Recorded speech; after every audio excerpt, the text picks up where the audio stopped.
Hello， 大家好，歡迎大家參加由香港室內設計協會主辦嘅網絡研習坊。今日嘅主題係綠色室內設計。活動尾段有問答環節，歡迎各位喺 Zoom 聊天室入邊預先提交問題。請各位喺活動完結嘅時候幫手填寫網上問卷，幫助我哋喺日後舉辦同類型活動嘅時候改進。而家有請我哋今日研習坊主持人，香港室內設計協會副會長 Miss Louisa Young 楊蘇蘇女士。大家好，我係 Louisa， 作為 HKIDA 副會長，首先謹代表 HKIDA 多謝香港特區政府及專業服務協會支援計劃 Professional Service Advancement Support Scheme PASS 資助今次嘅網絡研習坊。HKIDA 一直舉辦不同系列嘅 CPD 課程，以加快全體行業嘅發展進程，提升會員本身嘅專業水準，增加公眾對同業嘅信心。設計思維在不同領域中逐漸受到重視。今日嘅 CPD 研習坊將會集中討論綠色室內設計。室內設計師了解在不同嘅情景中應用綠色設計思維，創造別具價值嘅室內空間。主講嘉賓，我哋邀請到 Adis Limited 嘅 Director of Sustainability，Dr. Benny Chow。而家將時間交俾 Benny。好啊，咁多位大家好，我係 Benny。多謝 Louisa 嘅邀請啦，今日可以上到嚟同大家咁多位大家分享一啲嘅經驗。咁咪特別係講到呢個室內設計同埋綠色嘅關係。咁或者我都好簡單咁介紹我自己先啦。其實你哋 Google 我都可以揾我啲資料㗎啦。其實咁我本身係Adis 嘅 Director 啦，咁做咗大概14年啦。咁另外咧我都係 IWBI 嘅 Research Advisory 嚟嘅，即係我哋有個叫 Well Building Standard， 咁對於健康係好緊要嘅。咁我哋依家本身就係佢哋個International 嘅 Research Advisory 啦。咁我哋全球大概有20個專家一齊去定義一啲嘅唔同嘅研究。咁亦都係BEAM Society 啦，喺唔同嘅 committee 裏邊亦都有工作。咁 HKGBC 啦，牽涉到一啲BEAM Plus 啦。咁亦都係中國裏邊綠色建築與建築智能委員會裏邊嘅專家委員。咁有陣時會睇翻啲唔同嘅標準啦，或者會做一啲嘅評審嘅工作。咁亦都係美國呢裏邊關於嘅 data centre 咧，我都係 Advisory Group 裏邊。咁而對於呢個冷氣工程，我都係澳門 ASTRAE 嘅 Board of Governance， 同埋香港咧，我係專責 Health Ventilation and Health Technical Working Group 嘅一個領導啦，專門研究通風研究同埋呢一個健康嘅關係嘅。好，事不宜遲啦，或者我哋而家就開始講講我哋今日想要嘅分享。咁其實近排咧，大家都對於呢個 AI 係好一個熱切啦。咁我哋都有見及此咧，就今朝就問咗 AI 一個問題。就問：咦，其實你可唔可以幫我產生一張影像出嚟？係 AI，你覺得一個綠色嘅室內設計係點啊？咁樣。咁你圖中所見咧，其實就係今朝 AI 咧俾我個答案。咁因為我就叫佢做 green 啊，綠色啊，去揀啲綠色嘅窗簾啊、綠色嘅梳化椅啊、綠色嘅家具。咁你有張咁嘅圖出咗嚟。咁大家去諗一諗呢張圖帶俾你啲咩感覺先？咁其實咧，我同一時間咧問咗 AI 幾個問題嘅。第一個就係綠色嘅室內設計啦。咁第二個咧，呢張圖第二張咧就係一個健康嘅室內設計，咁會係個咩樣嘅咧？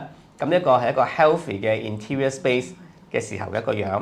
大家可以望一望，睇下你覺得有啲咩嘅特點？你覺得呢樣嘢覺得係綠色？咁第三咧，我就叫 AI 就將嚟張相出嚟，就話：咦，我又要綠嘅，又要健康嘅一個室內嘅空間會係咩樣咁樣？咁問完 AI 呢3個問題之後咧，咁我再評大家有3張相去一個比較啦。咁究竟你可唔可以答到我呢3張相裏邊有啲咩共同嘅特點，或者共同我哋叫做 green attributes 啊？有啲咩 attributes 你覺得係綠色啊同埋健康嘅咧？全部都係植物啦，同埋陽光。哇！植物同陽光，好嗱，咁我哋睇一睇咯喎。嗱，咁其實咧最基本咧，我哋都會identify 到咧有幾樣嘢。第一個植物係嘛？咁我哋叫biophilic design，咁 Biophilic design 咧，其實即係喺個室內空間裏邊放啲嘅植物啦。咁以前喺 World Green Building Council 咧，其實做過個 research 喎。咁發覺你擺嗰啲植物咧，唔一定要真嘅。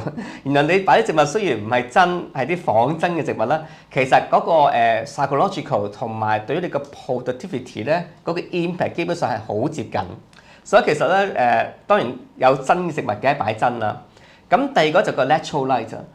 人對於一個天然嘅陽光咧，其實有一個特別嘅喜好。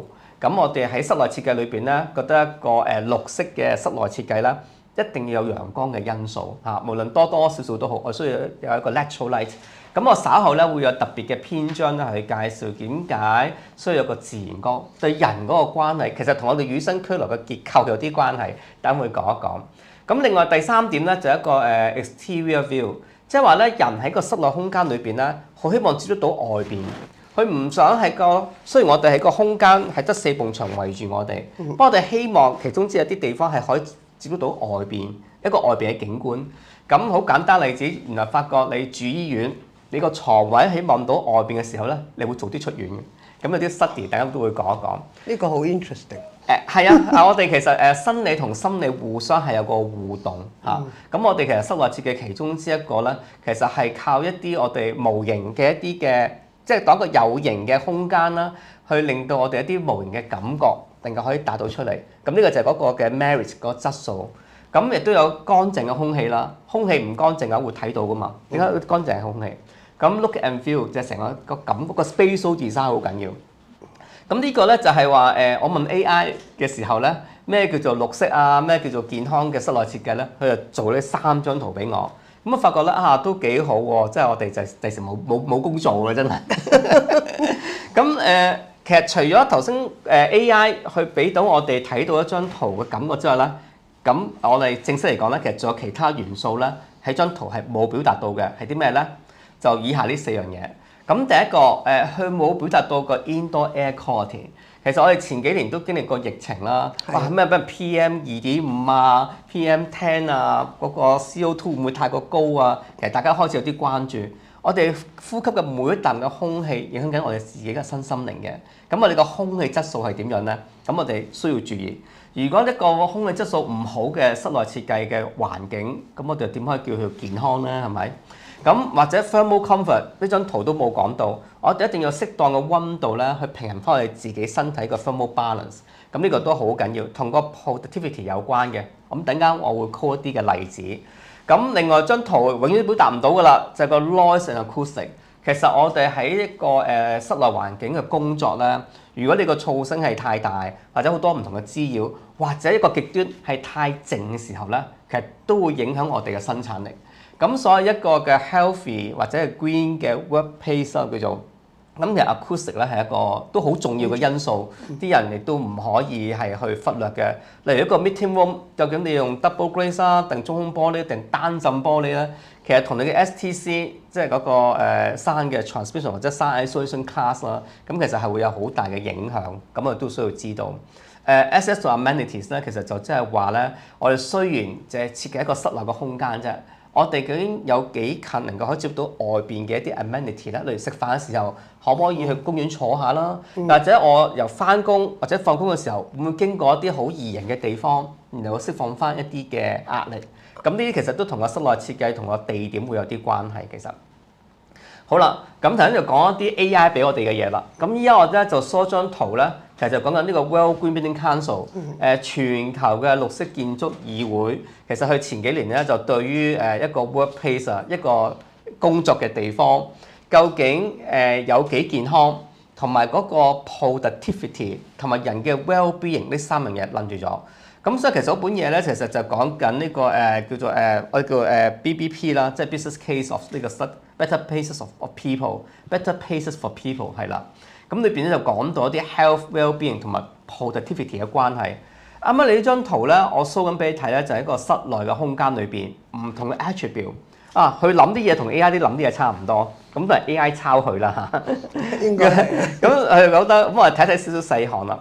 咁譬如佢就話個 daylight 好緊要嘅，你有陽光嘅時候咧，哇！原來如果你有陽光，點解能夠可以增長到你嗰個生產能力，令到你可以做嘢做得叻啲咧？原來係靠你可以瞓好啲。嗱，我哋人嗰個生理機構咧就話，當sunlight 佢個 spectrum 係個 full spectrum 嚟嘅，佢會刺激到你大腦裏邊咧，話俾個大腦知，哦，依家係日頭，依家係日頭。咁我哋 based on circadian lighting rhythm 嗰個概念咧，就話我哋人要知道幾時係日頭，先知道幾時係夜晚。所以我哋日頭喺工作裏邊俾佢見到 daylight 咧，夜晚翻到屋企，佢知道呢個夜晚係可以瞓覺。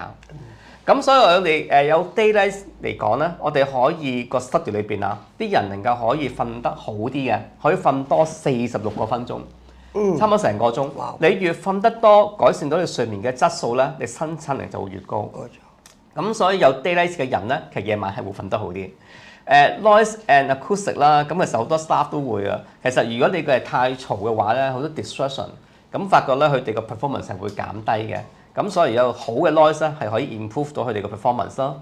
又或者個 indoor air quality，究竟我哋空氣裏邊咧會唔會 CO2 太多？因為人咧始終都係一個生物動物啦嚇，咁我哋都會吸入氧氣，都會排放啲 CO2 二氧化碳。咁而 CO2 嘅含量平時打3%到5%度啦。咁如果當佢去到6%或者8%嘅時候咧，我哋自然就應該會有少少暈下，成日覺得好似好焗啊，做嘢冇乜力量啊。咁其實因為個 CO2 含量太高。其實你係一間房閂門閂住晒，大家係咁呼吸嘅話咧，個 CO2 就越嚟越高㗎啦。咁我哋唯一能夠可以改善一個室內空氣質素嘅方法就係溝鮮風。我就會將一啲出邊嘅新鮮空氣就溝入嚟。咁所以我哋有個ACH air change per hour。我呢間房間裏邊，我哋每個鐘頭個換氣量係幾多咧？咁啊標準係2嘅。咁如果你話一啲嘅隔離病房啦，去到15或者去20嘅嚇，個 ASH 可以去到標準就12啦。如果你係真係一啲好犀利嘅 isolation ward，去到16嘅 ACH， 即係每1個鐘頭裏邊，成間房嘅空氣會換16次，係啦。咁所以我哋係靠新鮮空氣去dilute我哋嘅 CO2 嚟改善翻個空氣質素。咁或者個 thermal comfort 啦，我發覺如果你真係啲溫度唔啱啊，太熱嘅話咧，或者太凍咧，啲人嘅生產力都係會降低。咁又例如頭先講到 bio-free 呢啲 design 啦，我哋辦公室你話講綠色建築喎，梗係擺幾棵植物喺度啦，呢啲一定㗎，呢個一定標準動作。咁呢個我哋發覺咧係有7至12% 嘅改善嘅，即係當係擺植物時候咧，個人唔知點解個 performance 咧係會好咗。咁佢就喺啲 call centre 度咧接電話嗰啲，就擺到發覺哇係會醒啲嘅喎嚇。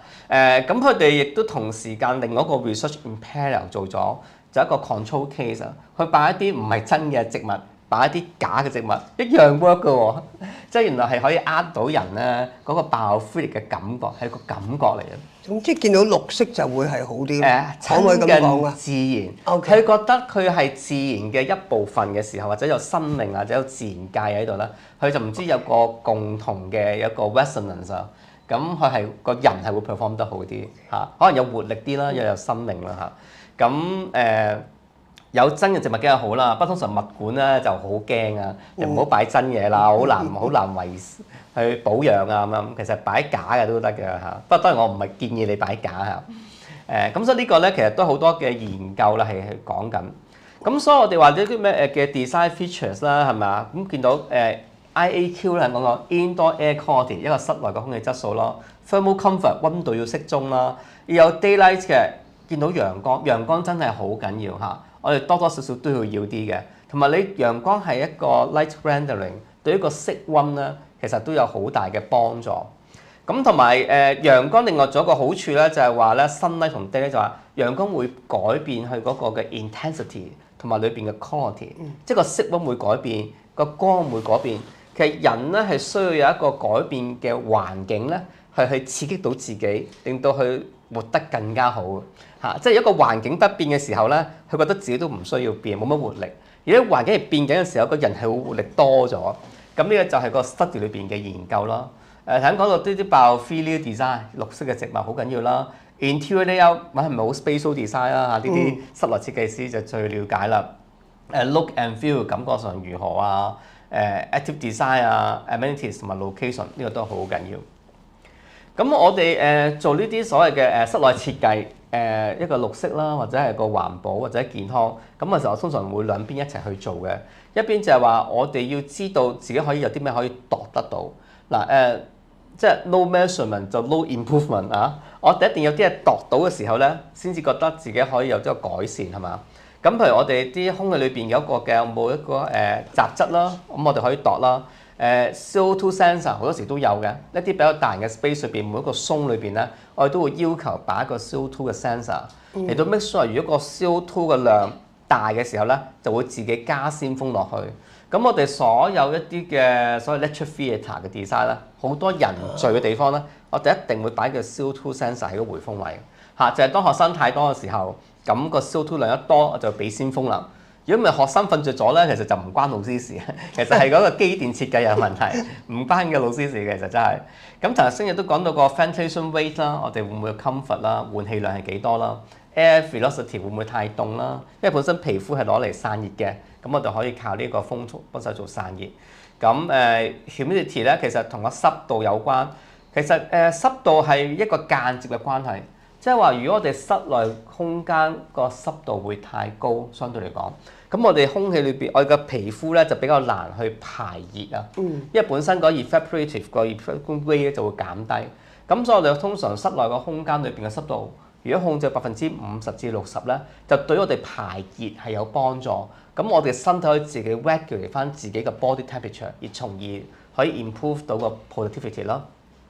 light level 其實依一個啲嘅 artificial lighting 咧個設計實在太厲害啦，咁我哋有好多唔同嘅方法可以去做啦 ，daylight and noise 啦，咁呢就係 access 嘅嘢。咁呢張 slide 都緊要嘅，咁好多 interior designer 第一個喂 Benny 唔好搞啦，呢啲又嘥錢又貴，點同個客講啊咁樣。嗱咁你呢張 slide 就要 show 俾個客睇啦，佢講緊咩嘢咧？啊老闆你望一望啊！其實你成盤生意裏邊，你90%嘅錢咧係出糧俾你個 staff 㗎，即係一盤生意裏邊90%嘅錢係攞嚟出糧。咁你話另外9%攞嚟做乜嘢？交租㗎啫嘛。咁你話節能係咪緊要啊？緊要。不過你問我老闆，你每個月用幾多錢電費？你知唔知啊？10個都答唔知，因為其實喺一個嘅工作嘅空間裏邊，個電費嘅價值實在係太少啦。咁我哋 based on study 咧就減俾1%啦，1%，其實可能仲少嚇。咁節能係重要，不過喺個生意角度嚟講咧，佔咗佢90%嘅人先係最重要。咁你所以你點能夠可以設計到一個室內嘅設計空間俾你個員工，而佢能夠可以發揮最大嘅生產力咧？呢個就係對於你老闆裏邊咧，第時設計完之後咧，最大嘅得益。好，咁呢個所以呢個好緊要。其實你係投資，我哋叫 invest for people 係啦。其實永遠我哋依家做生意咧，投資都係投資喺個人嗰度係啦。其他嗰啲嘢相對嚟講係細嘅佔個價值。咁所以咧，我哋就發覺有一個互為嘅關係啊。咁我哋有一個物理 physical 嘅空間啦。咁我哋亦都有一個關於金錢嘅關係。我哋唔可以唔提及錢嘅。咁呢個就係個 productivity 啦。咁另一個就 perceptual， 即係人本身人嘅一啲 behaviour。咁所以我哋藉着一個好嘅室內設計嘅空間，可以 improve 到人嘅一啲 perceptual 嘅 quality， 而從而改善到佢嗰個 productivity。而 at the end 咧，個老闆就可以賺到錢。咁所以我哋永遠諗嘢咧，就要靠呢三個型去諗嘢嚇。即係有時做啲嘢唔係就係為環境，當然啦，其實都係為咗自己，因為你嘅員工嗰個生產力係會提高。好，咁頭先我講到一啲嘅細節，咁呢啲就係唔同嘅 aspect 一啲嘅細項啦。因為其實如果你真係要做啲我哋叫 assessment 啦，或者一啲綠建嘅評審啦，其實我就可以同你講，即係3個鐘攞住張 Excel 同你講3個鐘，咁全部啲文字嚟。咁呢啲我哋後邊可能會好快咁講一講。啊，呢張就緊要啦，就即係話其實你做好多一啲嘅實質嘅嘢咧。其實有個 outcome 咧，會翻啲 financial 嘅 outcome。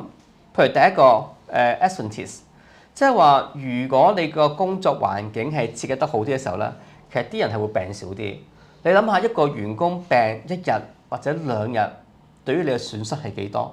係嘛？如果你係老闆，你係知㗎啦。話對於啲 annual leave 啊睇得好緊嘅，全部都係錢嚟㗎嘛，係嘛？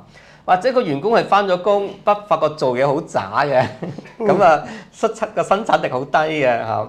咁所以呢啲嘅全部咧，我哋都會有，或者你話次等啲嘅啦，有時成日會頭痛。幾時會頭痛咧？就係當你鮮風量唔夠，當你個氧氣唔夠嘅時候咧，個人就會少分水。有時當你個 CO2 嘅 level 又高，咁我哋都有個 compensation 嘅。如果你溫度夠低咧，你就可以呃到個身體咧，就覺得呢個空間係冇問題，不過其實係有問題。如果你溫度唔低嘅話，就更加啲人就覺得會唔舒服啦嚇，頭暈唔舒服。咁所以咧，其實我哋係做一個綠色同埋一個健康嘅室內設計咧，其實係幫到老闆可以賺到好多錢嘅。好。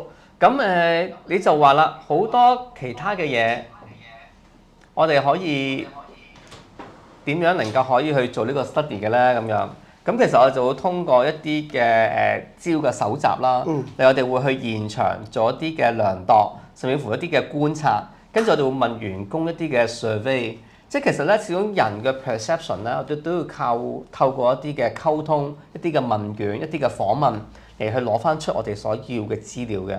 咁我哋就會同一個data analysis， 就一個 statistical analysis 啦，就攞啲分析，將個數據去做一個溝合啦。咁我哋呢個叫AHP 咧 analytic 嘅hierarchy 嘅 process。咁裏邊就將一啲抽象嘅感覺同埋一啲實質嘅一啲嘅量度出嚟嘅數據嚟做一個互聯。我哋想知我哋做邊樣嘢係會影響到邊一樣嘅嘢。咁我哋其實就靠 AHP 呢個咁嘅 statistic 嘅 process 啦，去幫我哋去決定一個 weighting factor。我哋都知樣嘢都有關㗎啦，不過有幾有關咧？咁我哋要乘一個 factor 落去嘅。咁呢個就係一個嘅 weighting。咁我哋用呢個方法去做咯。咁就啱啱提到咧，其實香港咧BIMPLUS 啊，我哋 BIM Society Limited。咁我哋其實亦都有一套BIMPLUS 嘅準則。咁以前 BIMPLUS 咧，我哋係做啲大樓嘅，成棟大樓點樣做一個綠色嘅建築。咁其實近幾年咧，我哋亦都開始咧係做緊一啲嘅 design 嘅有一個工具叫做 BIMPLUS 嘅 interior。咁你話近呢幾年其實都唔近啦，我哋 version 1咧係10年之前已經做好嘅。係啊，10年之前已經做好。10年之後我哋收到好多意見嘅，唔俾用 PVC 啊，好多好嚴格嘅規矩，好似唔係咁未夠咁落地嚇。於是我哋就用咗2年嘅時間，就痛心定改啦，係同翻業界好多嘅溝通，所以就叫埋我哋室內設計會就入去坐入去之後就去做呢件事啦。係啦，正 HKIDA 都係我哋本身嘅 committee member 啦，去俾意見，寶貴意見俾我哋點為之做一個好嘅室內設計空間嘅一個準則嚇。咁所以我哋呢本街 book 就出咗嚟嘅。佢唔整止一本街 book，其實係一個打分，一個工具，係一個打分。裏邊有大概100項到嘅要求，咁你唔同個要求咧，我哋寫得好清楚，要求要做啲乜做啲乜嘢，咁亦都有個分數加翻落去。咁我哋如果你係能夠做得好嘅時候咧，都攞到咩白金啊、金啊、銀啊，有唔同嘅 grade 嘅其實嚇。咁遲啲可能有啲 financial incentive，我哋會再傾一傾啦。咁除咗香港有BIMPLUS之外咧，咁外國當然好出名啦 ，LEED 啦嚇，LEED 我哋有啦，亦都去好成功下嘅 interior 都。喺外國好多嘅公司，譬如如果你係啲嘅 enterprise 啦，如果你冇攞呢個咧，佢係真係唔租你嘅都係啦。咁佢哋係會有啲咁嘅要求啦。咁你見到隔離右邊呢個好似病，好似一隻唱片，我哋就叫一個dynamic 一個 plaque 啦，係啦。咁其實呢個 plaque 咧，其實就係講緊咧，就係話佢話一個建築係一個 living building。咁呢個係電子儀器嚟嘅，佢會即時監測你個空間，嚟到即時俾一個分數俾你。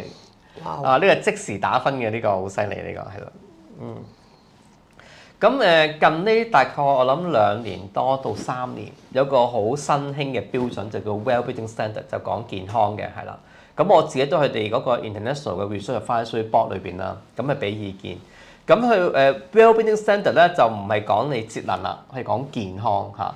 咁所以裏邊咧佢就好多係啲醫學上面嘅 evidence base 嘅，根據啲 evidence。呢個健康係講人同埋 building 定係主要係 building？ 佢講人嘅啫，講人。佢 invest for people，well is for people。佢嘅建築係服侍個人。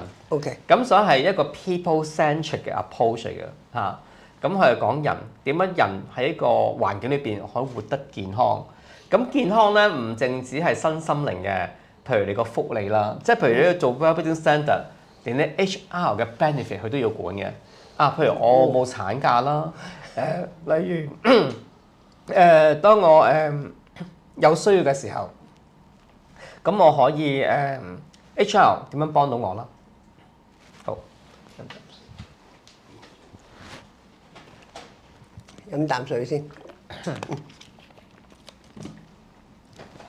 好，跟住我要講嘅咧係另一個 topic 啦，就係講呢個 daylight。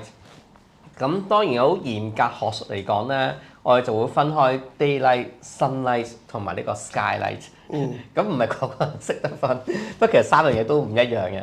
咁我哋統稱叫 daylight 就算啦。咁其實 sunlight 咧就係 directional 嘅，因為本身個太陽咧喺一年裏邊唔同嘅日子、唔同嘅時間有一個固定嘅角度，不斷地變化。咁 sunlight 係 directly 一個 penetration 嚟嘅，咁對影響會比較大啲。咁而一個 skylight 咧係一個 diffuse 嘅 lighting，係 non-directional 嘅嚇，即係譬如你向北嗰啲窗咧就成日冇直接陽光，不過你見到個天係光嚇。咁呢個對我哋嘅眼球嗰個刺激咧就唔係咁高嘅。咁所以你住東邊、南邊、西邊係比較好啲喺香港嚇。好好講呢個 daylight。咁daylight 亦都同嗰個生命同個生物咧好有一個直接嘅關係。呢個係本身人類天生一個物種嘅一啲 embed 咗喺我哋 DNA 裏邊嘅嘢啦，係啦。咁我哋同生咧係有一個關係。嗱頭先我講到咧就話住院啊，你都話呢個係 outside feel 啦，即係話如果我係喺醫院裏邊啊，不幸地喺醫院嗰度要瞓張床嗰度嘅，而如果張床隔離有個窗，而果窗出邊望到個景色係靚嘅，或者有景啦嚇，有個 outside feel。咁發覺咧，我係會有8.5% 咧，係會留院嘅時間係會縮短，會縮短咗8.5%。都好犀利㗎，8.5。係啊。如果我平時做工作地方，你有個 call processing 嘅，需要成日要用個腦去諗啊，去 respond 嗰啲。如果我有隻窗喺隔離嘅時候咧，我係會快6%至12%。呢個係 World GBC 全球式建築議會做嘅研究咯。或者有個 mental function 咧係會 improve 10至25%。我都知你教書嚇，我唔知啲學生有啲窗邊嘅窗咧，啲學生係咪會醒啲？有啲嗰頭嗰啲咧係會渣啲咧咁樣。通常學校就全部啲窗喺背脊嘅，啲學生睇唔到。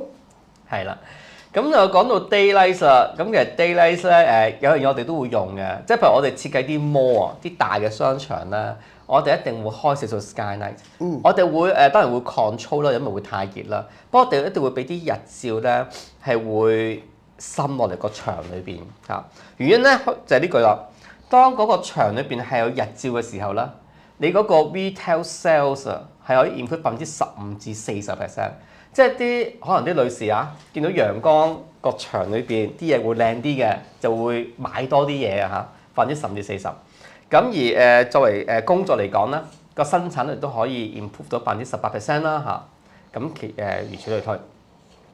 咁例如依家就有個譬如佛山有個 project，咁都做咗7-8年啦。喺北京啊，新浪嘅總部嚇，咁嗰時嘅設計係咁樣。咁最開頭個 concept 咧就話我哋要有啲日照，我哋有啲通風。咁我哋咧出邊個景咧係有限嘅，咁我就整個 internal 個 courtyard，自己產生自己一個景觀俾翻我哋自己咁樣。咁而外邊咧就有啲遮陽嘅系統咁樣。咁最後效果都幾靚，即係譬如個頂樓裏邊咧，其實就有個好舒服嘅環境啦，喺一個類似 canteen 啊，大家傾下偈啊，或者 co-working space 咁樣啊嚇，好受歡迎。咁我哋都知道佢哋晏晝食飯同埋夜晚食飯咧。夜晚留喺 canteen 食飯嘅人係多過晏晝。我哋初時估都估唔到，應該晏晝多人，啲人放工就走啦。原來佢哋話：哇！呢棟建築物空氣又好，又舒服，佢哋帶埋屋企人夜晚嚟食飯，所以夜晚食飯嘅人係多過晏晝，係啦。咁亦都呢張圖裏邊咧，亦都會見到有一個 internal 嘅 staircase 嘅。我哋亦都好標榜咧，其實喺個嘅建築裏邊啦，其實係希望有個physical 嘅 activity， 可以有啲嘅活動可以做得到，係啦。咁呢啲係啲樓下嘅一啲景觀啦。呢個自己出邊冇景嘅時候咧，就自己製造自己嘅景觀啦嚇。咁等你有個 outdoor 嘅 view，不過呢個係一個 internal courtyard 嚟嘅，其實陽光有 penetration 啦，係啦，亦都有啲樓梯可以 keep 住你做少少 exercise 咁樣。咁呢個世界上好多都會變，其實你都知啊，Louisa，好難去 predict 嘅。冇錯。不過太陽個位置咧，你就永遠都可以，永遠都可以計得到嘅。你話俾我知，你喺地球嘅邊個經緯度啊？邊一日幾多點啦？我就知個太陽喺邊㗎啦。太陽喺邊我哋知，我冇俾雲喺下邊遮住我哋唔知。不過太陽係冇走過嘅。咁所以其實我哋咧有啲 system 咧係可以 predict 幾時你個窗開咗之後咧個簾要點樣去關。咁其實呢個就好 spontaneous 嘅。咁佢就可以遮住啲 direct sunlight， 就俾 diffuse light 入到嚟。咁呢個系統係緊要。點解咧？我哋一方面係用 sensor 都係。哦，頭先我就兩樣都會有嗱。sensor 係一個輔助啦。輔助。咁但係我哋呢套 system 咧，其中之一個咧其實係prediction 嚇。因為其實太陽嘅位置根本我哋可以計算㗎嘛，所以我哋唔需要靠 sensor， 我哋知太陽喺邊㗎。咁我哋可以做啲嘢。咁當然佢都有個 daylight sensor 係會控制啦。咁其實基本上呢個系統就係知道太陽嘅位置嚟預先就做一啲嘅 programming 啦。咁呢個節能嘅效果咧係最高嘅，佢65%。如果就係話咧，我哋想要日照啊，不過啲人又話日照嚟入到嚟啊，啲冷氣會用多咗啊，又熱咗啊，咁就可以落簾㗎嘛。落簾要靠人喎，啲人又得閒落下，得唔得閒又唔落下。我哋咪靠到系統咯嚇，系統自動落簾計好晒冇問題嘅其實。幾點鐘落簾咪得咯？佢計好晒所有嘅系統。唔同㗎係咪？係啊，係咯。每一日幾點鐘開簾落簾，佢會計好晒。當然你可以 override 啊嚇，不過本身佢都會有一個概念，佢自己識嘅其實。咁其實另外喺則師角度嚟講咧，其實就係點解中意用呢套系統咧？你見最左邊咧，如果我哋完全用電腦去控制咧，個簾係會一排全部上，全部落。你喺外邊睇翻落去咧，入邊咧就會靚好多。你其實而家見到佢出邊好多啲大廈咧，有啲落，有啲唔落，有啲落一半，有啲唔落，咁其實就好醜怪。係冇錯，我贊成呢個。咁所以呢陣時就觀點與角度啦。咁我哋都有另外一啲嘅。咁但係呢個 system， 譬如你頭先講緊有啲陽光咁樣入嚟嘅，咁呢個係計咗個陽光度。咁如果佢係陰天，咁又要 preset，我哋會點樣未去到？哦，明白。本身個系統咧就知道嗰個位置係咪會有直接陽光入到嚟，佢會落。咁但係如果佢同一時間去考慮埋個 daily sensor 嘅，如果 daily sensor 都唔到嗰個位咧，佢會上翻去嘅。係啦，咁啊好好嘅。所以兩樣嘢。係啊，兩樣嘢嚟嘅。一個係預先嘅計算，即係個 prediction；一個咧就係 real time 嘅 response，兩者加埋。係啦，咁啊我哋真係做咗個項目嘅。咁有粒色仔好靚啦。其實以前咧係一個四方 cube 嚟嘅，後尾我將佢打側咗，變咗粒珠寶。以前係個磚頭嚟，細細方方。我哋係呢個 redevelopment 啊，好難做呢個做咗好辛苦係啦。咁我哋redevelop 即係將佢稱翻高啊，撐翻高係。拆咗。拆咗成個，好嘅。以前個 design 唔係咁樣嘅，拆咗重新再起過係啦。不過係咁我就得。咁呢個啲窗簾咧，全部就係一個 automatic control 系統嚟嘅。咁所以你夜晚影翻張相咧，咁我哋就可以完全知道晒所有嘅數據啦、data 啦，可以做 customization 啦。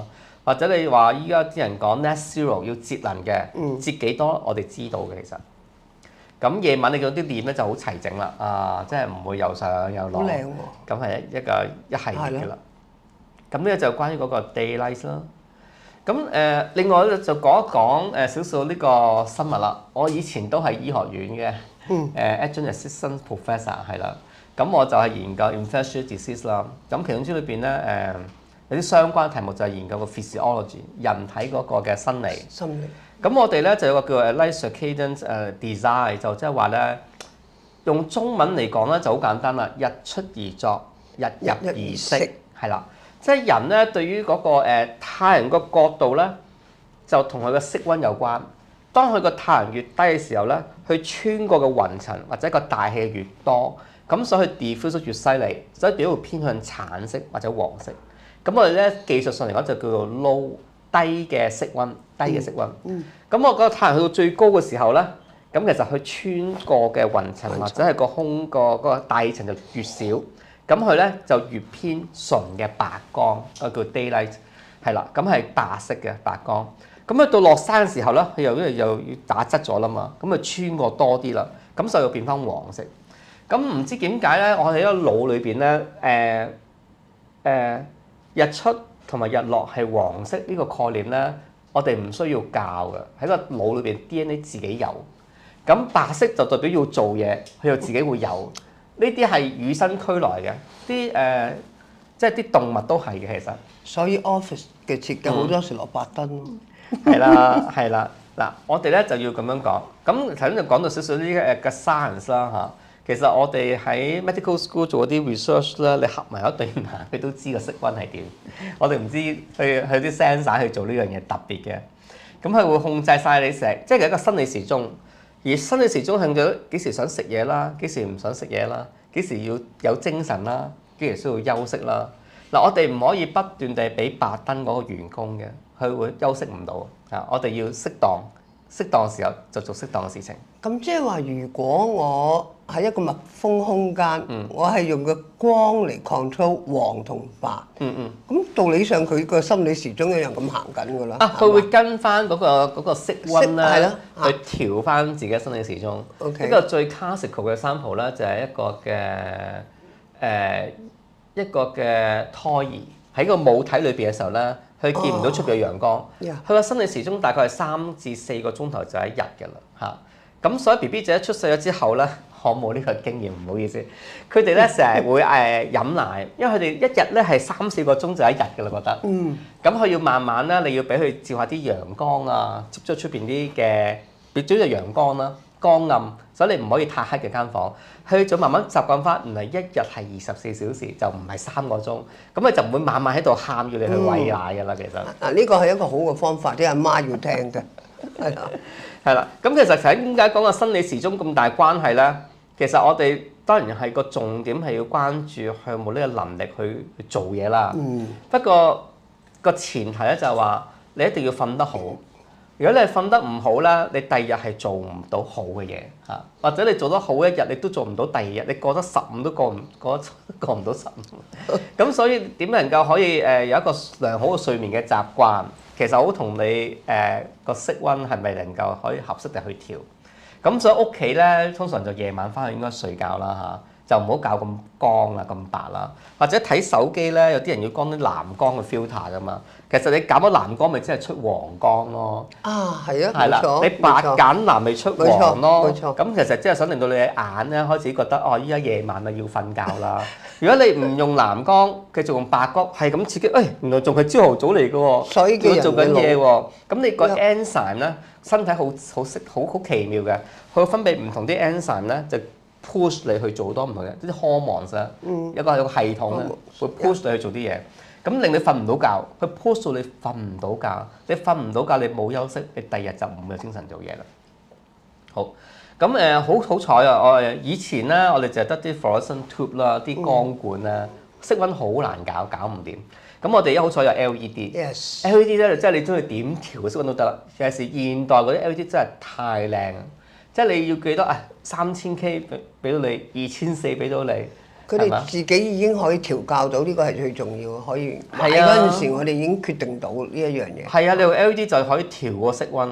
咁呢個係一個好重要嘅 invention，我覺得嚇。咁我哋就可以靠色溫去幫助我哋。即係譬如醫院嘅設計，去由會客室去到裏邊嘅睡房，其實都有唔同色溫。出邊會客室可能會用白啲嘅光。咁當你去到一個病房嘅時候咧，佢除咗有景觀之外啦嚇，佢個色溫係會低啲嘅，即係偏黃啲。偏黃嚇，令到你可以有一個休息嚇，而唔會係咁樣不斷係去 boost 自己去做一啲嘢咁樣。咁如果係有小朋友更加明白啦。你揀眼咩燈俾你小朋友做你個書台燈咧，原來都係一個技巧嚟嘅喎。嗱，如果你揀係冇得校色溫嘅，晚晚就係識得響出白光嗰啲咧，咁小朋友晚晚喺度咧就成日好似晏晝咁樣，咁佢就唔識得去調節自己嘅身體去一個睡眠。咁就依家新嘅燈好啦，我夜晚咧就可以調暗啲、黃啲嘅，咁佢慢慢讀下書咧，佢覺得都想瞓覺啦，咁就去瞓覺。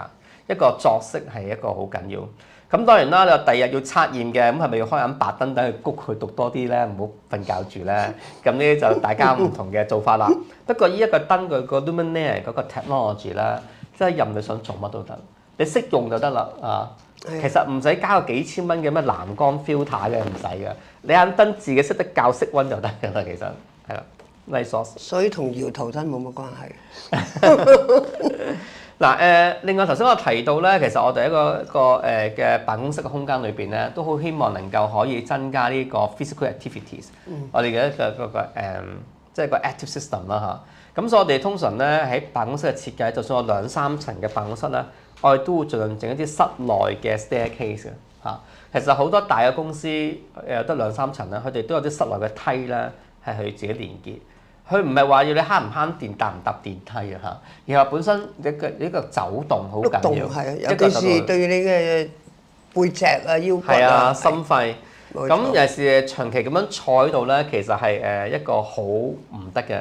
咁所以 physical inactivity 啊，即係你個身體唔喐咧，其實係會造成好大嘅風險啦。咁佢講到 Type 2嘅 diabetes 會增加咗27% 啦嚇，或者有啲唔同嘅 cancer 都會加大啦。佢最誇張嘅心臟病亦都係會有機會誘發2、3成，甚至乎會短你3至5年命嘅喎，真係。呢個都好犀利嘅呢個數據。即係如果你係長期一返到 office 坐喺度10個鐘 ，that's it，咁你可能就短幾年命。咁我哋可以點樣做咧？咁我都有啲方法嘅。咁第一就係話一啲台又係啦，以前係比較難做啲，依家就好 common 啦。有啲 standing desk 可以自己調節高度嘅我中意企喺度做嘢又得，我中意坐喺度做嘢又得。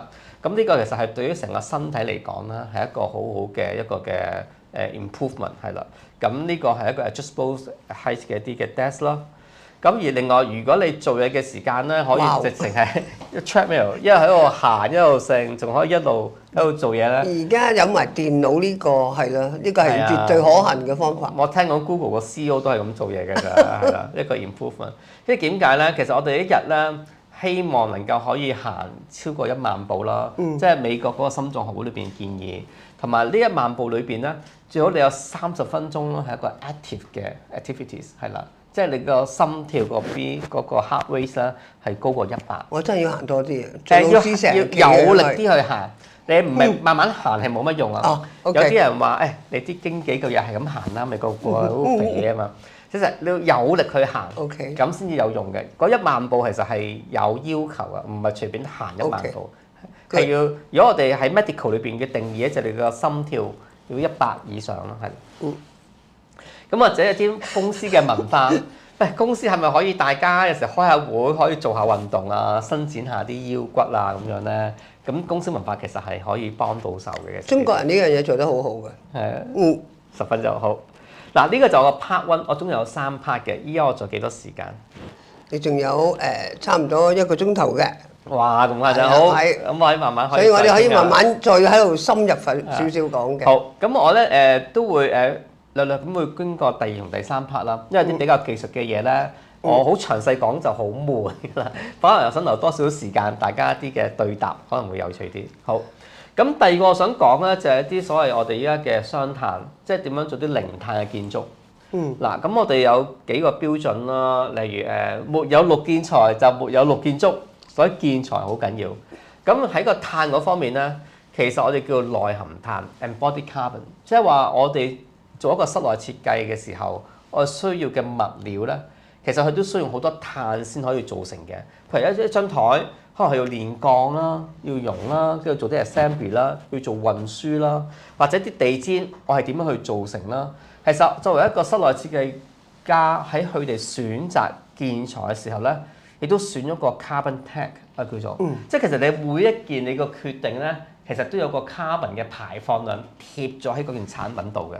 咁而家你知唔知道你買每一件產品個排放量係幾多咧？或者你知唔知道你可以有啲其他唔同嘅選擇，可以揀一啲同樣質素而有低排放嘅咧？或者唔一定價錢高低嘅，有陣時係睇你識唔識得揀嘅啫嚇。而家啲 spec 多數都會係喺啲譬如我哋所謂嘅機器性嘅嘢啊，或者係喺物料上仲唔係全部做得好好嘅。亞洲區係真係比較弱啲。係。咁歐洲同埋美國啦，其實大概喺8年之前啦，就已經行得好快。咁佢哋有一樣嘢叫 EPD 嘅，叫 Environmental Product Declaration，即係唔係環保署啊？EPD 係 Environmental Product Declaration，即係你每一件產品咧，佢有一張出世紙。講出世紙都講到明，要製造呢件產品嘅時候，佢用咗幾多 raw material， 佢用咗幾多嘅碳排放量，佢有幾多嘅一啲唔同嘅 component， 一啲 pollutant 釋放咗喺個大氣裏邊，好詳細列晒出嚟嘅其實嚇。咁我等陣可能都有啲例子可以俾你睇到嚇。咁嗰時就喺World Green Building Council 啦，咁我哋就開始研究Net Zero 啦。我哋發覺咧，我哋唔可以淨係計我哋用電啊、用電、用水、交通或者係廢物嘅處理。咁呢啲我哋叫做即係後期下游嘅一啲嘅碳排放啦，或者個operational carbon 係 operational 嘅。咁我哋其實未 operate 之前咧，我哋叫 embodied carbon，即係你未用之前咧，你已經俾咗出嚟㗎啦。係啊，係啊。即係例如你一棟大廈大概生命週期幾多？50年。50年啦。50年係假設當50年啦，係嘛？咁你就交50年嘅電費喎。咁我同你講就話，你未交第一年嘅電費之前，你用你嘅物料起棟大廈，其實已經用咗成棟建築物整個生命週期38%，即係有大概30%幾嘅總嘅碳排放量咧，其實就喺你個建築材料嗰度。你哋一眼燈都未開啊！你做嗰盞燈嘅時候已經用咗嗰啲能源喺度，係嘛？我哋好多嘅屋宇嘅裝備啦，我哋每一個物料啦，尤其是通常我哋講最大嘅碳排放嘅物料係咩咧？咁就鋼筋、水泥、混凝土。即係混凝土其實係好誇張嚇，咁普通市民大部分都唔知呢一樣嘢。係啊，咁所以我你將呢個秘密講咗出嚟。遲啲有機會我同你講一講呢個。所以對於混凝土，我哋有一個特別嘅 scheme 嘅嚇，我哋叫做喺 CIC 裏邊叫 Green Product Certification Scheme。遲啲我哋去機會再傾啦。嗱，咁其實呢個就係整個生命週期啦。即係話之前我曾經提過個 upfront carbon 咧，就係你揀咩物料去做，而 operational carbon 咧就係你平時嗰個生命週期用嘅嘢啦，係啦。咁關個 designer 咩事咧？作為嘅設計師咧，其實你就決定咗佢個 upfront carbon。我買邊隻物料，我去邊度買，買乜嘢品牌，我買緊乜嘢咧？你知唔知自己用咗幾多碳咧？呢個就係我哋個決定要傾嘅嘢。咁有大部分嘅一啲 embodied carbon 嘅 study 咧，係俾啲大嘅建築項目。咁而呢一個咧，其實喺美國啦，同埋英國啦，佢哋一做好多 study 係特別係俾室內設計。咁我哋一見到呢個市面上面呢張圖裏邊咧，總共係有5個唔同嘅 case study， 1、2、3、4、5。佢就係講緊，譬如我哋嘅 GWP 啦，即係 Global Warming Potential 總碳排放量咧，呢5個項目裏邊咧都有高有低。而佢其實裏邊嗰物料咧，其實都係大同小異嘅喎。我哋都係有地氈啦，我哋都係有啲 partition wall 啦，我哋都係有啲furniture 台啊、凳啊。甚至乎有啲嘅門啊、cubicle 啊，其實我哋用嘅嘢係一樣嘅，不過只係你唔同嘅項目裏邊咧，其實發覺佢個佔個碳排放個比例都好唔一樣嚇。咁作為一個有責任嘅室內設計師啦，你就要諗下點樣去猜呢盤數，而達至同一個質素，不過你會用低啲碳嘅嚇。咁你話今日到未啊？呢個要求個業主可能係未識得要求呢樣嘢嘅。不過如果你依家唔去好好去學習咧，下年去要求嘅時候你就交唔到出嚟啦。因為隨住本身我哋地方政府啦，或者係國家對於我哋零碳嘅一個嘅硬性嘅指標啦，係嘛？咁我哋其實一定係需要去達到。所以嚟緊呢10年咧，或者呢5年係一個好高峰，點樣去節能？而千祈唔好忘記咗呢個 upfront carbon 嚇前面嗰橛。好。咁頭先我提過一啲嘅 EPD 嘅，即係會講一啲 EPD 啲方法點樣去做啦。呢個好 interesting 啦。譬如你買一張凳，咁你都有唔同嘅品牌啦嚇，呢個 H 字頭嘅品牌。咁咧其實如果一啲喺歐洲或者喺美國一啲大啲嘅公司咧，佢哋已經好有責任地咧，對自己每一件嘅產品咧，就做咗好詳細有個 EPD。即係 product environmental product declaration 啦，或者 product environmental data sheet 啦。佢對於整呢件產品由 raw material 去到送到俾你唔包送啦，喺個 factory 嗰度做成之後咧，佢個 carbon footprint 係幾多？呢張凳係 carbon footprint 幾多？個 carbon tax 係幾多？佢嘅 acidification 佢產生咗個酸性嘅嘢，佢大氣係幾多？或者係一啲 smoke 啦，會令到空氣之中帶有一啲霧氣啊、霞氣啊。咁佢或者甚至乎對於個 ozone depletion 減低一個 ozone 層嘅臭氧層嘅一啲禍害排放咗幾多，佢有好詳細嘅一個 record 俾到你。咁即係呢個係而家，譬如我係一個 product，我有個 spec 之外，就要加埋呢一樣嘢係更加好咯，係咪咁嘅意思？係啊，咁 OK 而咧其實你就話，誒點解平時佢都唔俾我嘅？佢梗係唔俾你啦，費事找麻煩。未見過咯，係咯，佢哋應該係。不過你要求佢係俾到你嘅，因為本身佢有，佢準唔準俾你係一件事。不過作為一個精明嘅設計師咧，你要求佢其實會俾到你。你可以 compare Howard 同埋 compare 另外個品牌嗰張凳，大家係爭幾多咁你就知㗎啦。好多時都同啲鋼嘅料有關啦嚇，或者係同佢嗰個嘅嗰個工廠裏邊咧，佢用嗰啲機器嗰個質素都有啲關，或者同個 quality control 都有關係嚇。咁呢啲嘢咧，其實我哋依家已經係可以去做一個嘅 comparison 啦，係啦。好。咁譬如呢張凳啦，咁佢見大概可能都有70-80%啦，其實喺個 raw material 嗰度嘅，因為鋼啊，煉鋼咧係需要好大量嘅 energy 啦，而喺佢哋自己嗰間廠去做 assembly 咧，大概係佔8%啦，頭先講86係嘛，咁而其他啲運輸嗰啲就佔好少嘅啫，其實係啦，咁所以其實咧你個用嘅物料，即係個鋼水有幾重，咁你係咪一定要用啲咁重嘅凳先至覺得有質素咧嚇，咁呢個大家係可以去研究下。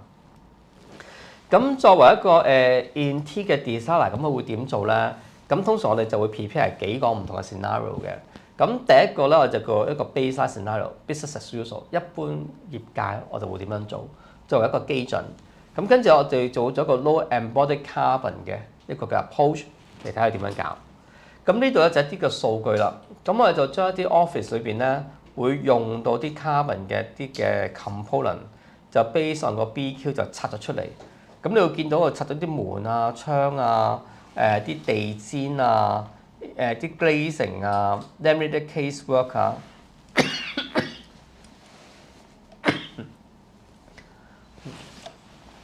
係，唔該。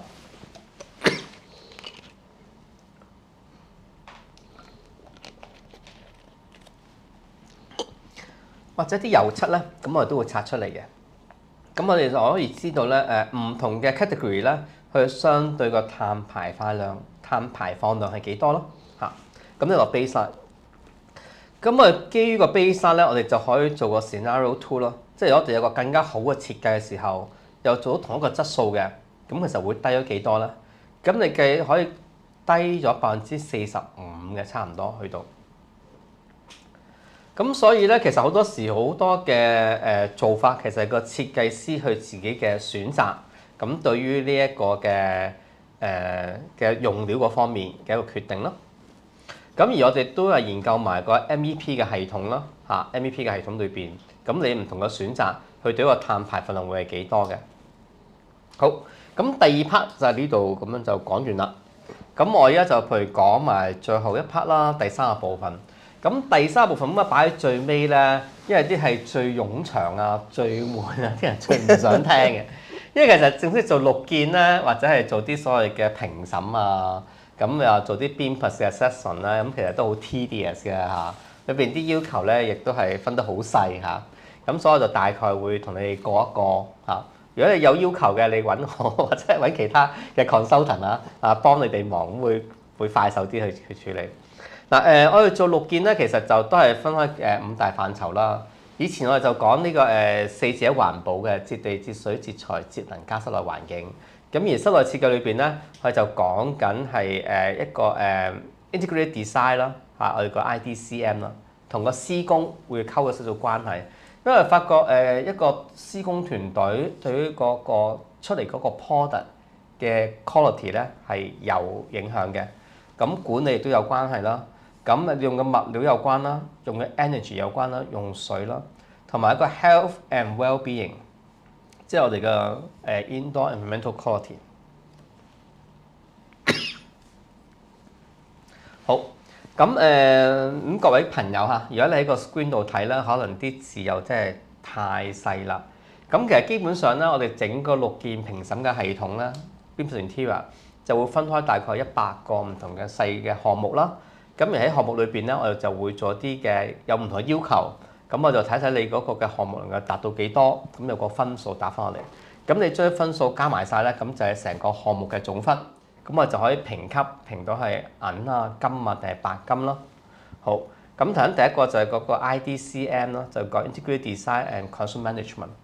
咁細節我就唔喺度展開啦，真係如果展啦要幾個鐘都講唔得完，同埋都比較沉悶。咁管理係有關係嘅，點解咧？即係例如green cleaning， 究竟你平時你清潔劑啊，你用邊隻去清潔你嘅 interior space 啊？其實同你整個 space 係咪 green 咧好有關係。如果你嘅清潔劑本身係用得唔啱嘅，咁你永遠咧喺嗰個環境裏邊嘅生活咧，你就唔會覺得舒服㗎啦。咁所以我就係會規管埋嗰個 green 嘅 cleaning 啦，有冇啲 user guidance 啦，有冇份 manual 嘅人點樣去做啦，係嘛？咁我哋都需要去做咯。咁物料，咁物料咧係有規管嘅。譬如之前我哋好多時都會講對於甲醛啊比較敏感啲，甲醛比較敏感。咁你就話甲醛我到時裝完晒之後去吹風啦，咁跟住或者點樣啦？咁香港同美國嘅要求唔一樣。香港總之你做完晒之後咧就開窗，適當溫度同埋濕度就吹風，盡量打啲鮮風打入嚟，令到佢冇晒啲味，跟住度一度冇事就 OK 啦咁樣。咁呢個亦都係環保署我哋依家做緊呢啲個室內嘅空氣質素檢測嘅一個嘅方法啦。美國咧就再 aggressive 啲啦，佢話其實好簡單嘅啫，一個空間裏邊，你將每一隻會入去你個空間嘅物料嘅甲醛都先計咗盤數。如果我根本我所入嚟喺呢個空間嘅物料都冇甲醛嘅，我哪怕需要去恐懼有甲醛咧？其實咁佢就從每一件入嚟嘅物料開始去着手。咁當然呢個係啱嘅。咁如果每樣嘢都冇甲醛，自然裝完晒之後個空間就唔會有甲醛啦。咁當然呢個亦都知道唔可以係零嘅。咁所以佢哋係講係一個 budget， 佢哋有個限額一個 limit。咁你係自己係去做一個嘅測量，去估算啦。咁係對於物料上面有多唔同要求嘅。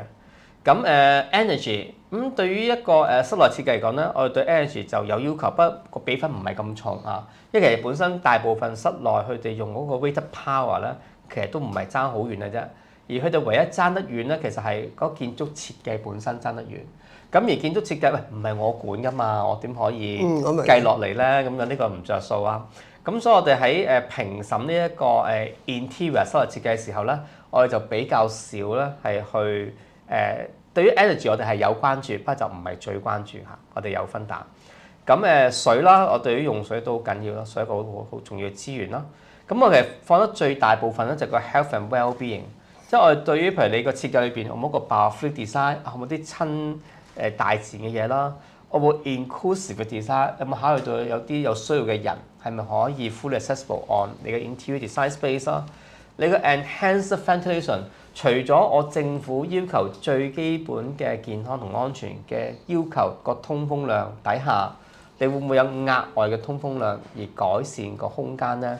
因為我哋明白好多時有多嘅業主或者一個顧問去做嘅就以一個政府嘅標準就為交貨標準。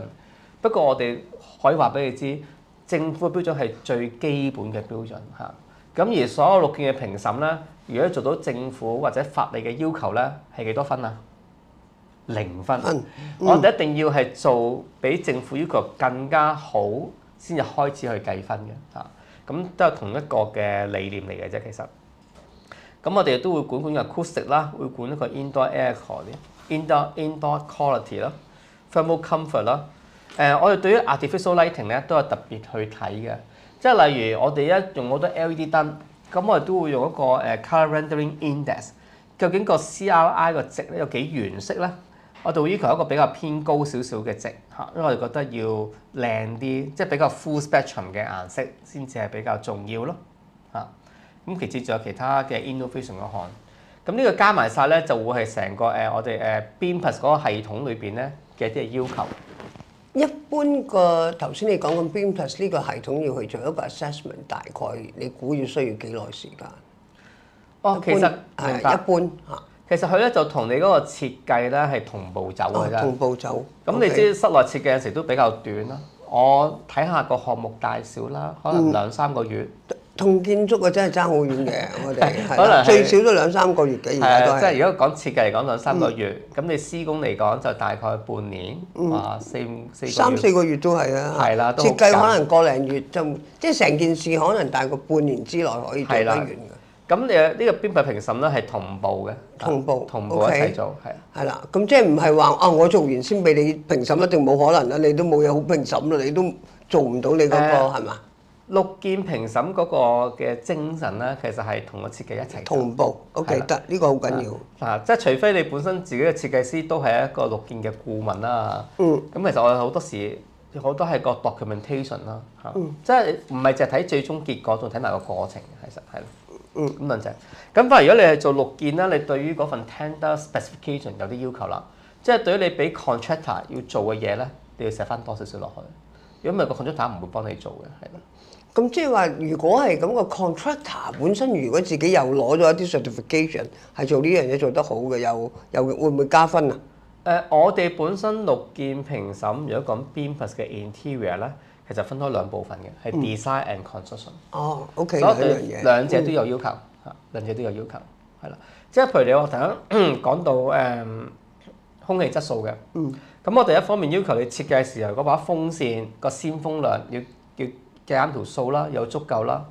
第二，你做完晒之後咧，你個 contractor 係需要度一度嘅 air quality 係咪合乎到我哋標準？咁所以係設計再加埋施工。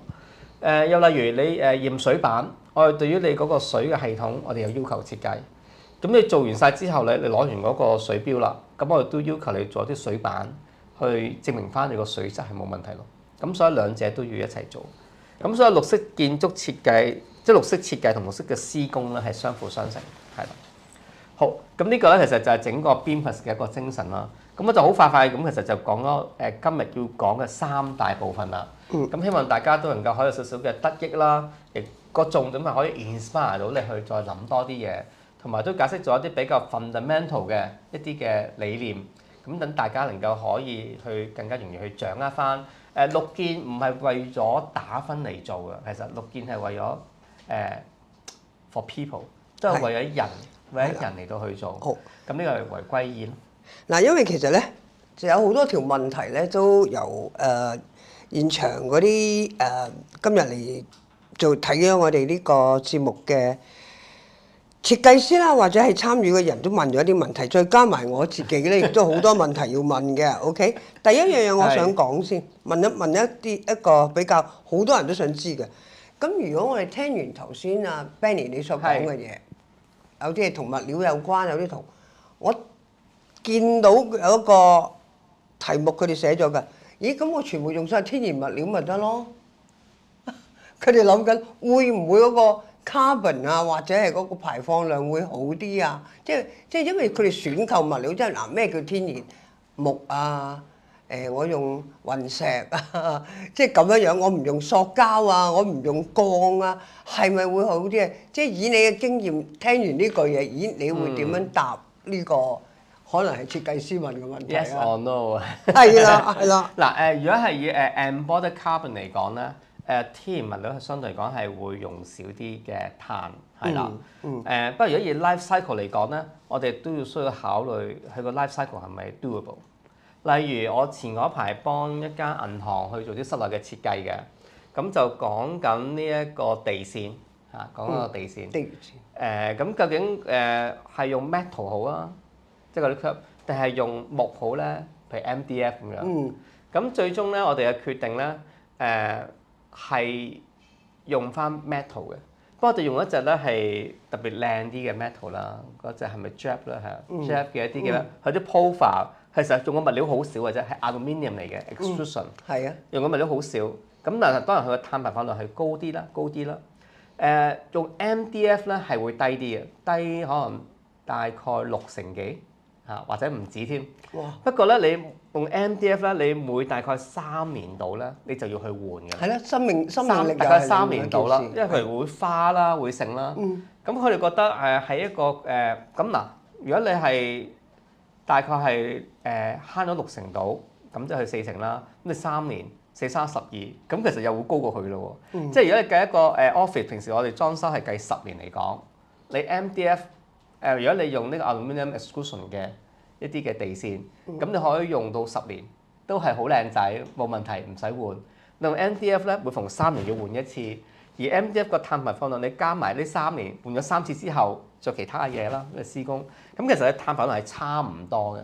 咁作為業主就會問啦，我為何要喺我平時已經個設計或喺營運裏邊去嘥時間，又要去換幾次咧？我不如一次過就做好佢就算啦咁樣。絕對嗱，咁所以你話天然物料係咪個碳排放量低係真嘅？不過你要睇一個就係咪 doable 啦。又例如一個例子，我哋喺啲open plaza 室外嘅廣場，好多時啲人啲 spec 咧就揾一啲叫做 engineering wood， 可能再差啲嘅，嗰啲用泵煲嗰啲去搞真係唔得。咁我睇過無數咁多嘅 case 咧，過得4年咧就開始爛啦，棘腳啦，全部要鏟起晒去搞。我最近見到有個 case 喺尖沙咀，佢就咁鋪翻 concrete 啫。嗱，又安全啊，咁美觀又未必咁美觀啦，不過唔會棘親人啊嘛，係嘛？你講係實，你講埋先。係啦，咁所以有陣時咧碳排放量係其一，就算係講碳排放量，就睇下佢個 durability 係幾多。如果你一棟樓係要換3、4次嘅，咁你就唔值啦，係嘛？係啦，咁同埋都除咗呢個考慮之外咧，美觀啦、實用啦、平時個保養啦，咁呢啲嘢都係要考慮埋落喺裏邊。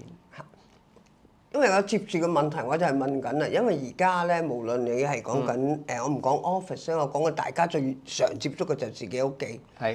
咁以前咧就好興話，哎呀，我要用真嘅木地板啊！而家興咧，我用石，人造石，同木一樣樣嘅咁。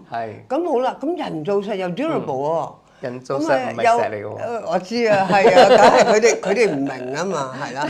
咁佢哋又以為真係石咁啊取代咗呢一樣嘢。咁其實嗱，但係你如果講生命力，佢係強好多嘅，做真木。但係個碳排放量又唔係咁計嘅。咁所以其實你要一個普通市民同個設計師講，佢有時佢都唔係好識去考量呢個問題啦。咁所以咧，呢個係楞住我下一個問題啦。嗱，室內設計師咧，其實個責任都好大嘅。係啊，即係選咩物料去做一個室內設計。我自己就有親身嘅經驗啦。我以前木地板咧跌電話，我電話冇事。我地板一轉咗石之後咧，一搭落去，哇！成個 screen 裂曬。冇錯。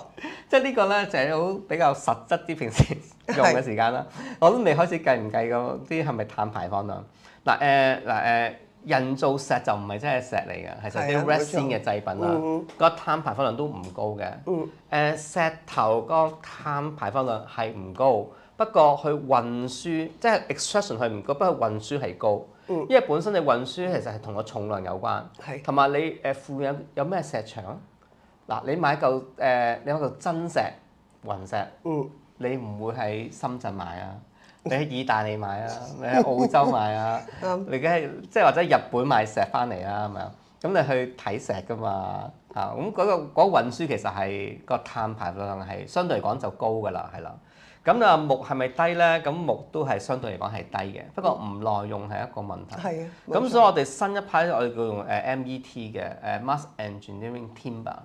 咁歐洲咧起樓咧可以用 MET 嘅，用木起嘅樓。咁MET Mass Engineering Timber 喺新加坡有啲好大，譬如你話南洋大學，咁其實佢哋有個 stadium 就從 MET 去起。歐洲有辦公室去用石屎同埋用 steel 用木去做一個 comparison， 睇啲碳排放量係如何，係啦。不過記住我哋香港係一個亞熱帶地區啦，潮濕啦，用木係好危險嘅。例如你睇翻自然正院啲柱，你就知道有時係爛縮熱脹咧，係唔係好頂得順嘅。其實同埋會裂啦，呢個係真嘅，係啦。係啊。嗱，我頭先講緊伸延到第二個問題咧，就係同頭先你講緊咧一個又係設計師都要一個好大嘅責任嘅。咁就香港好多時都俾人話咧，大部分啲樓咧係過光嘅。即係打燈打得過光嘅。咁即係話，如果係咁啊，唔好理我係咪就算而家用緊 LED 都係過乾咗。咁你有冇啲乜嘢建議話，其實我哋當點樣去做呢件事啊？或者我哋要考量啲乜嘢啊？呢幾個問題啊，可以點樣提醒我哋室內設計師留意唔好過光，係啦。嗱，其實呢個同個 technology 有關。我哋現今嗰個嘅技術啦，係用相對嚟講越少嘅 energy，而且出嘅光度係越光，因為我哋嗰個 efficiency improve 咗。咁所以個重點咧，唔係話買一啲嘅燈具個 luminaire 係要買去暗，而係話你買個燈具就買埋個 control， 係啦。咁譬如 for example neutron for example 啦嚇，即係其實你每一個燈具咧，平時我哋唔會用100% 嘅。通常我哋係會教佢50% 啊、70% 啊，可以教先 setting 啊。即係話我哋唔應該買嗰個燈具咧係冇得教 intensity 嚇，因為啲嗰個用100% 其實一向係過光，所以你反而要諗一諗係咪要買埋嗰個 control 咯嚇，即係 control 嘅系統係去減佢係咯。OK， 嗱，我又見到條好長嘅問題啦，我哋問咗第二個問題先。咁另外一樣嘢咧，亦都有聽到而家成日講叫做 green product 嘅 certification，啲 product 係已經 certify 咗，係已經有認證咗咯喎。咁呢一樣嘢又可以點樣係喺室內設計可以我哋選擇嗰陣時會好啲啊，或者係做啲乜嘢咧？我哋應該係點樣對應呢一樣嘢？喺10年之前咧，新加坡比我哋成熟嘅。對於呢個綠建嘅產品，佢哋都好厚嘅 catalog 啊，出晒啊。新加坡係做得唔錯，咁我哋當然都會不甘後人啦。咁我哋HKGBC 同埋 CIC 喺5年之前咧，就特登做一個Green Product Certification Scheme 綠建產品嘅認證嘅系統。咁我哋其實嗰個系統裏邊咧，其實就話你每一件產品有一張自己嘅成績表，而個成績表裏邊要測啲咩題目，要求啲咩嘅數據或者個質素咧。我哋同業界去傾，即係例如我哋係講 fan coil unit 一個風櫃 fan coil unit 啦嚇，咁我哋就真係會同 fan coil unit 嗰個坐嗰個 tray 嗰扎嘅人咧，你哋有啲咩 model 啊？大概依家市面上標準係啲乜嘢啊？可以做到啲咩嘢啊？咁我哋有一個專家委員會咧去評定，我哋個打分項就係呢一個，達到咩咧就先可以達到呢個分數，你分數加埋咧就可以攞到咩嘅 grade。咁另外都有個 incentive 啦，因為我哋有個叫做performance F curve 嘅概念，即係話一開頭係會鬆少少嘅，大家都個分數會偏高，到大家市場都係 voluntary 啊嘛，到市場成熟嘅時候咧，我哋再收緊翻，咁令到嗰個分差會再大啲。咁到再成熟嘅時候咧，我哋就會 mandate 咗佢，就等政府係硬性嘅要求啦，係啦。咁如果你話講做工程嘅，我哋有 journal specification 啦，同埋有呢個 technical particular PS 啦 particular specification。咁我哋一走緊嘅位咧，就大概係一個喺 particular specification 裏邊，即係基於你個項目一啲特定自己嘅要求嚇。咁如果佢再成熟啲咧，就可以放喺個 journal spec 嗰度，要求所有項目都會咁樣做。咁有啲嘢其實真係需要係去調整嘅嚇。咁頭先我講嗰個嘅HKGPC 啦，香港 Green Product Certification Scheme 裏邊咧，咁我哋分開兩大類，一啲係綠建嘅產品，通常係室內設計師用到嘅 carpet 啦，啲燈啦，adhesive 啦，或者係一啲嘅拼咧，拼係我哋好多，拼好犀利。咁我哋都有好大嘅數量喺度。咁而另外一邊咧，我哋叫 low carbon 嘅一啲 product，咁啊專門咧係專攻係混凝土啦、水泥同埋鋼筋。咁你發覺我哋叫做 ready mix concrete 混凝土啦。咁即係起樓。我哋有成大概差唔多800幾份嘅 submission。哇！即係你發覺你同一個 C45 一個 grade 嘅ready mix concrete，佢個碳排放量可以爭好遠。咁如果個價錢又唔係爭遠嘅，點解我唔揀隻碳排放量低啲嘅咧？係啦，因為呢個其實佔個比例好重啊嘛。咁政府其實都喺度睇緊嚇一啲大型嘅工程。咁點解我哋唔夠多個選擇咧？咁而我哋BIMPAS裏邊咧，就已經一早就將呢個要求就擺落去裏邊，你做到就會打到分俾你係啦。我哋係靠緊一咁樣做。OK， 呢條問題好長㗎，要慢慢讀俾你聽啊。哦。咁咧就係問緊呢個咧，佢就係來自仲量喎。仲量聯行協助企業加速現淨零排放，率先推出綠色裝修 Green Design and Build 服務。咁呢個係講緊係來自台灣佢哋推出呢個計劃嘅。佢就問緊獨創嘅永續設計與施工方法，從源頭降低建築物各階段嘅碳排放及環境影響，並透過室內設計規劃創造更舒適健康嘅工作環境，進一步伸延國際商用不動產顧問產業嘅服務，並在台灣已協助咗辦公室綠色升級成功嘅案例。咁啊，Dr. Chow 佢就問啦，問題係乜嘢？香港有冇類似嘅規劃或者同類型嘅模式啊？你估香港能否做到？咁呢個問題係兩部分啦。係啊，冇錯。咁第一部分係介紹一啲佢哋自己嘅一啲嘅服務啦。咁啊都好嘅，我哋都喜見業界有啲咁嘅服務嚇。咁佢特別提到咧係 design and build 即係設計同埋施工。佢都提到喺嗰個喺個生命周期裏邊係唔同嘅階段，即係設計啊、施工啊，同埋可能營運啦嚇，或者係個全新嘅，佢都會考慮。咁呢件好事嚟嘅。咁你話香港得唔得咧？香港我覺得有少少百花齊放嘅，有少少百花齊放。咁得唔得就要試過先知嚇，呢個商業嘅決定差唔多。冇錯。不過欣賞佢哋呢個 approach 啊，因為點解咧？我哋而家喺內地咧，除咗講綠色設計咧，都講綠色施工。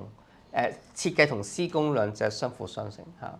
即係依家我哋喺個 interior design association同你傾嘅嚇。其實希望你哋能夠可以寫個 project management 嘅角色，去管住個 contractor 去做啲啱嘅嘢。絕對。咁其實同一時間咧，其實個 contractor 應該自己都應該有一啲類似我哋咁嘅嘢去規管翻佢哋自己嚇。咁到時就會更加順暢咯，係咯。好嗱，有就於呢一條問題咧，又引發另外一樣嘢啦。你同個 client 講，我哋室內設計師話：啊 client 啊，如果咧你做得減少排放咧，或者你做咗呢個 interior beam 嘅 interior assessment 2.0咧，你就可以得到一個白金嘅 certificate。咁其實有某度困難嘅。咁我又知道咧，其實都有着數嘅喎。係啊。而係大部分啲室內設計師可能或者唔知道。咁我提一提供俾大家啦。呢一樣嘢就係叫做 Green Mortgage。咁我啊想你介紹下，以等佢哋知道，例如知道啲咩？咦，有咁樣嘅申請係咩嚟㗎？咁我係最後得到啲咩證明啊？成個過程係點樣？我相信呢個係對室內設計師同埋用者係一個好有用嘅嘢。咁唔係我間屋自己貼張證書有用㗎嘛？係咪先？咁呢個係一件好嘅事嚟嘅。或者你可以講講呢個。少少廣告啦，呢個位就呢個係Beam Society Limited 啦。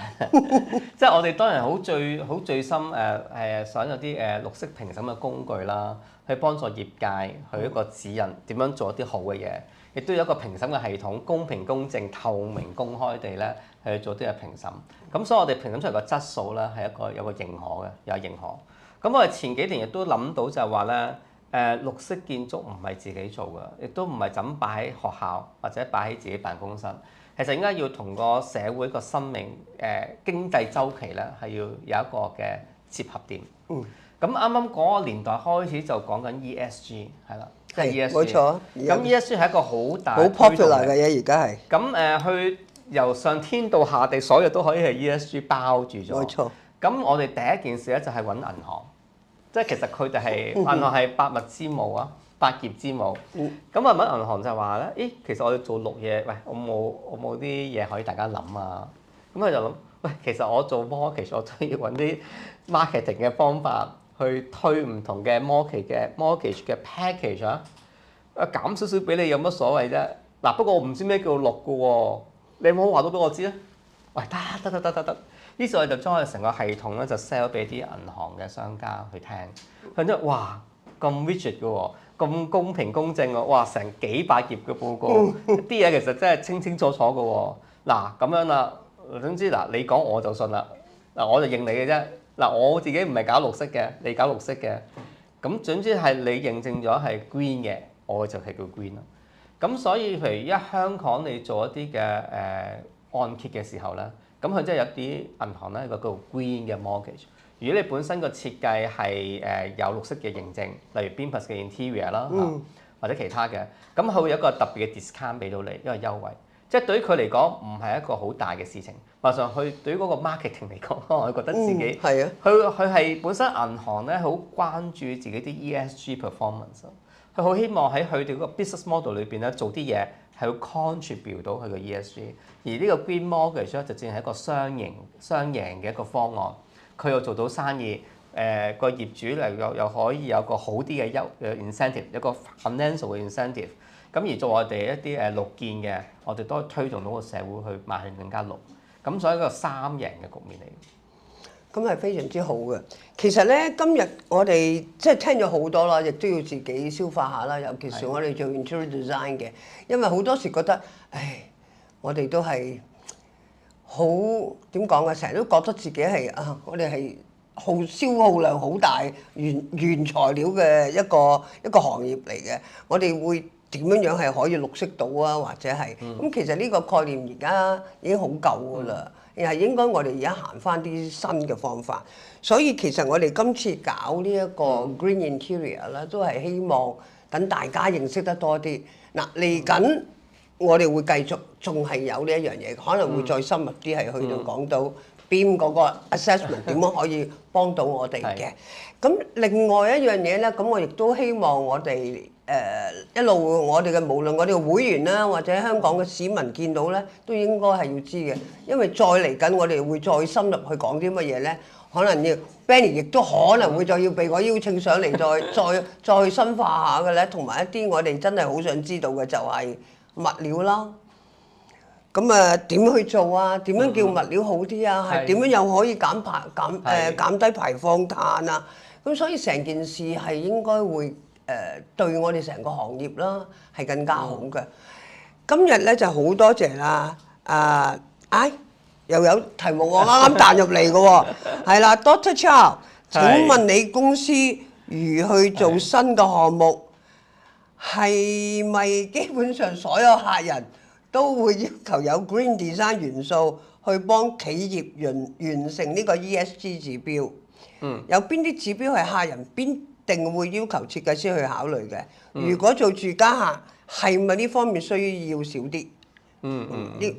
臨尾仲有個問題，太好啦！同生意有關啊，冇錯。嗱咁樣嘅本身其實 IDAS 咧，我哋個概念由14年開始咧，我哋叫 Green DNA， 即係話無論個客要求唔要求咧，我哋所有嘅 design 生出嚟就已經有 green 嘅元素，因為本身。唔係話因為有我，而係本身我哋係有一個嘅 framework 咧，就係話我哋自己本身就算客人要唔要求咧，都會有 green 嘅元素嚇。不過有時只係話我哋推唔推得到嚇，我哋會知要推啲乜嘢，同埋做啲乜嘢係對環境同埋對我哋嗰個項目係最緊要嚇。即係我哋所有都係以人為本啦，我哋每一個項目咧都係根據個項目本身自己嘅 design constraint 同埋個 condition 或者一啲條件啦，係去做一個最 optimise 嘅 solution。咁Green DNA 咧係我哋一直喺個 corporate image 裏邊咧都講到明，我哋嘅 green 係 embed 咗嘅 DNA 裏邊。good。咁如果你話住宅係咪會少啲咧？嗱，住宅咁樣，我哋大樓嚟講啦，因為我哋有一個我哋屋宇署啦，我哋嗰個APP 151就有一個叫 GFA concession， 就即係話如果你本身一個新嘅樓宇發展。你攞綠色嘅建築認證咧，你最大咧可以10%嘅樓面嘅寬免，咁從而咧就呢個好大嘅 incentive 嚟嘅。咁所以基本上所有嘅樓宇建築嘅設計咧，我哋都會係行 green 嘅啦。其實呢個係因為本身個客都要你去做啦，呢個自然 contribute ESG 啦。咁室內設計嚟講咧，我哋有兩個 incentive。第一個咧其實就係關於health。即係近呢3年咧，其實大家對於健康真係好關注，一啲唔識問嘅問題，個個都變咗專家。咁從而你個設計師都冇留仲渣過個師奶㗎嘛，係嘛？咁我哋都 equip 我哋自己。咁所以近呢幾年咧，我哋嘅設計咧，喺個 well 嗰方面個含金量咧，其實係多咗嘅，係啦，含金量。同埋有好多嘢係 default 已經有，譬如一啲嘅 air purifier。以前你點會買部空氣清新機喺個設計裏邊啊？依家個客 default 要你要，點解要話俾你知啊？因為嗰位冇電位啊，你要係啊冇錯設計嘅時候要落個電位先啊，係即係呢啲要大家要夾噶嘛，因為你擺嗰個位就冇電位啦，係咪？咁所以含金量係高咗對於 health。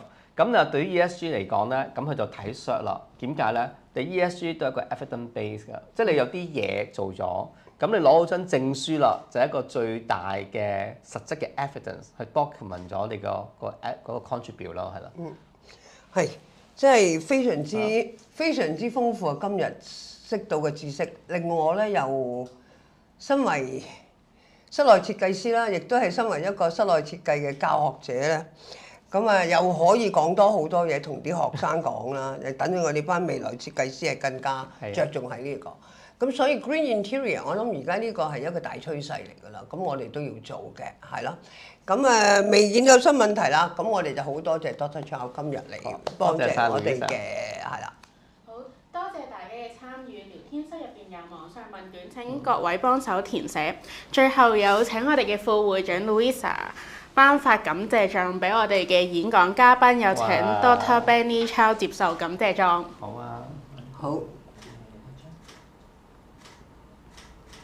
好，多謝 Benny， 唔該晒。再次多謝大家嘅參與，下次再見。請各位喺活動完結嘅時候幫手填寫網上問卷，幫助我哋喺日後舉辦同類型活動嘅時候改進。好，多謝，多謝晒。好，好，唔該晒 Louisa，冇話時間。